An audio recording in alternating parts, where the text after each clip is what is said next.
लोगोफोर नोंथांमोनखौ जोंनि बे दा बड' कापल इउटुब चेनेलाव बयखौबो खनसे बरायग्रोनाय जाबाय। बे भिडिअआ माने ट्रेडिं एप्सनि बागै जागोन। माने गोदान मोनसे प्लेटफर्म लन्च जादों, नोंथांमोना बेखौ मिथियाखै जानो हागौ। जायफोर माने अनलाइन आर्निं खालामनो मोजां मोनो नोंथांमोना बे भिडिअखौ जोबजासे नायब्लानो जाबाय। नोंथांमोना नैबे SEI माने बे एप्सआव अनलाइन ट्रेडिं खालामनानै इनभेस्टमेन्ट खालामनांगौ आरोना। बेहाय ट्रेडिं खालामनानै नोंथांमोना फैसा आर्निं खालामनो हागोन।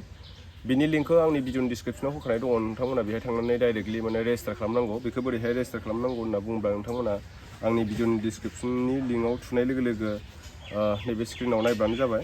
बेहाय थुनाय लोगो लोगो नोंथांमोना नैबेबायदि नुजागोन। लिंकआव थुखांनायनि उनाव नोंथांमोना फार्स्टआव मबाइल नाम्बार होनांगोन, बेनिफ्राय पासपर्ट नोंनि गोसोआव थानाय पासपर्ट होब्लानो जाबाय। बेनिफ्राय निकनेमा जाबाय टाइटेल होलायना नोंनि गोसोबायदि नाम दोननो हागोन बेहाय। नैबेहाय गाहायाव इनभाइटेसन क'डआ बेनो जागोन आरोना। बेनिफ्राय SMS क'ड नैबे सेनाव थुनानै नोंनि मेसेजाव मोनसे क'ड थांगोन, बे क'डखौ होनांगोन आरो बेनिफ्राय साइन आप खालामब्लानो जाबाय। आं दायो बेखौ खालामनानै लाग्रोसै। बेनिफ्राय रेजिस्टार खालामखांनायनि उनाव नैबिदि नुजागोन, बेखौ केन्सेल थुब्लानो जाबाय।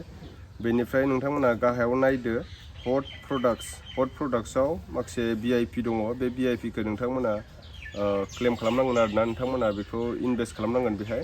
नैबेहाय दङ फिक्स पाउन्ड।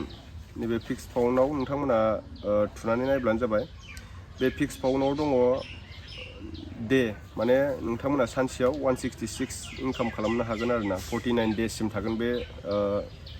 नोंथांमोना खेबसे जुदि 417निखौ बाय खालामोब्ला बेहाय टटेल आर्निं खालामनो हागोन 8173 रुपिस पइन्ट 2 आरोना। 8173.2 फैसा नोंथांमोना टटेल मोनगोन आरोना 49 डेजआव। नोंथांमोना डेइलि 166 मोनगोन 417निखौ खालामोबा आरोना। बेनिफ्राय नोंथांमोना बेक फैब्लानो जाबाय। बेक फैनानै नोंथांमोना नैबेहाय मि होननाय अपसन दङ। नैबे मिआव थांनानै नोंथांमोना बेखौ बोरैहाय रिसार्ज खालामनांगौ, माने बेखौ इनभेस्ट खालामनो थाखाय नोंथांमोना रिसार्ज खालामनांगोन आरोना।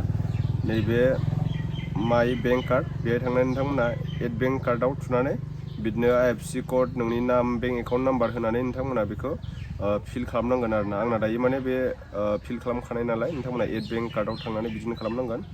बेनिफ्राय नोंथांमोना बेखौ उइद्र' खालामनोब्ला नैबेहाय उइद्र' दंखायो। उइद्र' अपसनाव नोंथांमोना बेखौ एमाउन्टखौ थुनानै बेनिफ्राय नोंनि क'ड नाम्बारखौ होनानै कनफार्म थुब्लानो बेयो डाइरेक्ट नैबे नोंनि बेंक एकाउन्टखौ सेलेक्ट खालामदो, डाइरेक्ट बेयो नोंनि बेंक एकाउन्टआव दसे उनावनो ट्रेन्सफार जाखायो आरोना। बेनिफ्राय नोंथांमोना नैबेहाय नायनो हागोन सापरेट। नैबे सापरेटआव थांनानै नोंनि बे लिंकखौ नोंनि लोगोफोरनो सेयार खालामनानै नैबे शेयार लिंक फर रेभिनिउ होननाय दङ, बे थांनानै नोंथांमोना शेयार खालामोब्ला सासे मानसिया डाउनलड खालामनानै जुदि बिदि रिसार्च खालामोब्ला नोंथांमोना ब'नास मोनगोन। बेहाय